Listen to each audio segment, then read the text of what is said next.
There's a lot of stuff happening in the world of Fortnite, and as things are always changing, I mean, we just got sucked into another dimension and then shot right back out of one, but nobody really knows what's going on. But believe it or not, there are some events that many people had anticipated, or because people lied about them, that never came into being. And so, as we welcome you back to Top 5 Gaming, today we break down the top 5 misleading Fortnite events that never happened.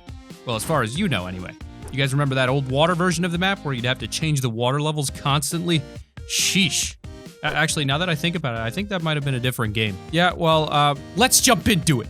Number 5, the Loot Lake Volcano. The whole idea of a volcano coming to Fortnite wasn't exactly unpopular. In fact, a lot of the community supported the idea. But the evidence that led to this belief had a lot of us fooled. And to be fair, it's kind of understandable. An overhead image of Loot Lake had been found in the files, showing what appeared to be a silhouette of a volcano. Now, you could dismiss this as it's a 2D image designed for the lake. Wouldn't make too much sense when you're trying to create a 3D landscape. Sure enough, it turned out to be the pattern design for the lake when the cube sank into it, creating the bouncing purple substance. But before the current events had happened and debunked the whole volcano theory, there was still more evidence. 2 lines of coding had been found, one with lava blobs and the other with volcanic pit. Now surely that completely proves it, right?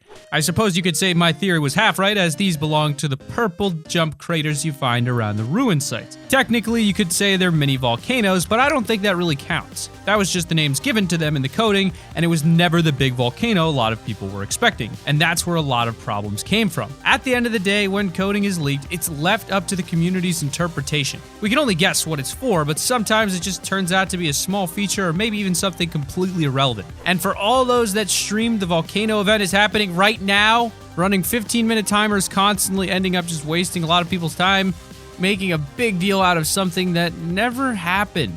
Don't want to call any names, but I think we all know who we're talking about. Number 4 is Tilted Towers being destroyed by a meteor. When Tilted Towers first came to Fortnite, it became the known hotspot of the map. Before, there were multiple hotspots like Pleasant Park, Retail Row, and even Greasy Grove. But you could nearly always guarantee the busiest spot would always be tilted. Some people loved this, as they could go for high kills with an action-packed beginning to the game. At the same time, however, this meant that there were less people spread out across the map, with around 10 to 20 players going tilted every game, and you'd be left wandering the fields and towns, often left completely empty and unlooted. Then, the meteor appeared in the sky in Season 3, and as time passed, the rumors of Tilted Towers getting destroyed started to appear. During March, a random vibration suddenly appeared with an update. You'd just be running around, and every so often, the controller would vibrate for what seemed like no reason at all. Turned out, these were 4 sets of Morse code. One would activate at night, another during the day, the third when you were gliding, and the fourth if you got caught in the storm. If you put it together and translate the code, it comes out as SOS D5 418. D5 being the area of the map where Tilted Towers is located, and 418 was apparently April 2018, the 1st of April. Sounds like it could just be an April Fool's joke, right? Well, there were also signs appearing around Tilted that gave the impression the locals also believed it was going to get destroyed. There was even one theory that the Fortnite map had a similar outline to the shape of Poland, and where Tilted was located in Poland is a place called Poznan, which got hit by a meteor in 2015. Well, it seems Epic Games may have been trolling us this whole time, as the comet ended up hitting Dusty Depot instead, creating the Dusty Divot that you see today. Number 3, Drake collaboration with Fortnite, Hotline Bling dance emote. Seems a lot more than just comments were breaking the community in March, as Ninja and Drake's collaboration destroyed Twitch records then too. Ninja teamed up with Drake, Travis Scott, and Pittsburgh Steelers wide receiver Juju Smith-Schuster for a stream that will go down in gaming history, helping to break down that barrier between the different industries. In one of the games following that first stream, Ninja and Drake were playing a duo game. They got a conversation about the music for some of the dances, and it all started from there. Dude, you gotta put some Fortnite lingo in the album, man. Just something. It has to happen. It's just got to be the right way. Someone's gonna do it. Someone's gonna pull it out. When Epic gives me a Hotline Bling emote, I'll do it. But until then, I'm on strike. My boy, yes, I love it. Drake actually admits he'd happily reference Fortnite in parts of his lyrics if they gave him an emote or two. And you know, there's some good Drake emotes we could have in the game. That and the fact that Drake was boosting Fortnite's popularity just by playing with Ninja, you would imagine they might add something. Even the community got behind it and produced their own version of the Hotline Bling dance, which looks awesome. But the whole idea never came to fruition and soon faded out. It's never too late though, and you never know. We might still see one eventually. Number 2, Ghoul Trooper returning on Halloween. The Skull Trooper and Ghoul Trooper are probably two of the most wanted seasonal skins. most likely due to their rarity. On the 26th of March, Fortnite tweeted saying that the Skull Trooper and the Ghoul Trooper would be in the item shop for the last time. So after that, no more Skull Trooper, no more Ghoul Trooper, only belonging to the few that bought it on Halloween of 2017. Well, at least that's what we thought. As it got closer to this year's Halloween, people began to believe that we would see them again. Wouldn't be that surprising considering they've re-released a lot of rare skins already. Sure enough, as Halloween comes, the theories prove right. The Skull Trooper appears back in the shop, but with a few adjustments. For those that bought it back in 2017, they would get a new exclusive purple theme. Everyone else gets the standard white, and then there's an unlockable green color. And this seems great. The OG players get to keep their rarity, while newer players also get to use the skin. It made sense that we would probably see the Ghoul Trooper any day now, but she never showed up in the item shop. What a lot of people think is that we got the Brainiac skin this Halloween as a male counterpart to the female Ghoul Trooper skin instead, which means the Ghoul Trooper will just keep increasing its rarity. And honorable mentions. Honorable mention number 1 is the Ninja skin collab.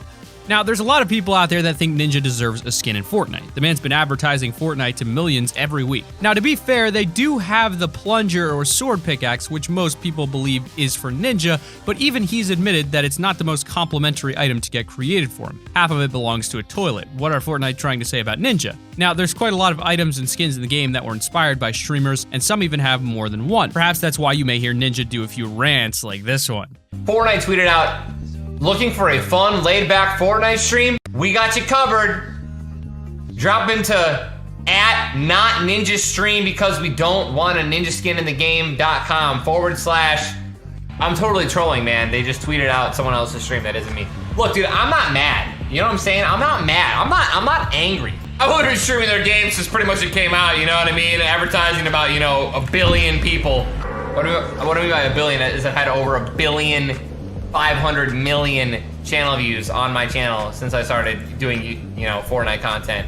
He's not wrong, but at the same time, Epic Games can do whatever they like. If they want to give Ninja a skin, they will. Maybe it just hasn't been released yet. They even brought out the Cloaked Star skin, which people thought at first was made after Ninja due to the character being a ninja and having the same yellow belt that Ninja has on his head. But nothing was confirmed. You can find Ninja concept skins all over Reddit and YouTube, plus with Ninja's popularity, you can easily imagine a Ninja skin selling in the item shop. But what do you think? Does Ninja deserve his own skin? And if he does, then does anyone else deserve it? I mean, Tifu's got his own skin. He is the default skin. Honorable mention number 2 is the first-person POV game mode. In the early days of Fortnite, there was always a few people wondering if you could change the camera view. Not everyone's a fan of third person and prefer that first-person view. There was even clickbait videos being released showing first-person footage in Fortnite, but it was just a good camera angle or theater trick. If you do a little research, though, you can find this Fortnite forum that explains how they really feel about first-person view. No, we're not planning to add a first-person option. We don't feel it fits with the design and style of Fortnite, and we may revisit it in the future.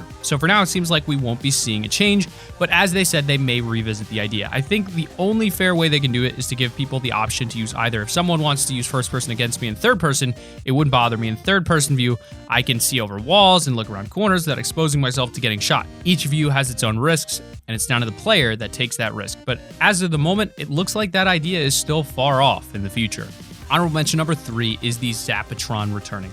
So if you still haven't heard of the Zapatron, it's a legendary energy-based sniper that appeared for a few days when supply drops came to the game. You only had a 5% chance to get one, and as far as we can find, there's only one clip of it being used on the internet. Now, Fortnite removed it barely days after its release because they didn't think it fitted with the playstyle, which sounded fair enough. It was the only energy-type weapon in the game and seemed way overpowered. But then we started getting these pink lightning strikes, the cube appeared, and now we suddenly have energy time objects in the game. It wasn't long before people were speculating that we may be seeing the Zapatron come back. Personally, I'd love to see some energy-based weapons in the game, and it would definitely give the weapons a change-up, and with the current storyline, it's a pretty good time to introduce them. Number 1, the return of the OG factories in Season 6. Now, back at the beginning of Season 4, the comet struck the center of the map, and the Fortnite community was in mourning. Not for Dusty Depot, no one really cared too much about that place, but for the 3 factories you could find next to it. These OG factories were one of the most popular places on the map for how big it was. Nothing more than 3 small factories that were perfect for landing at,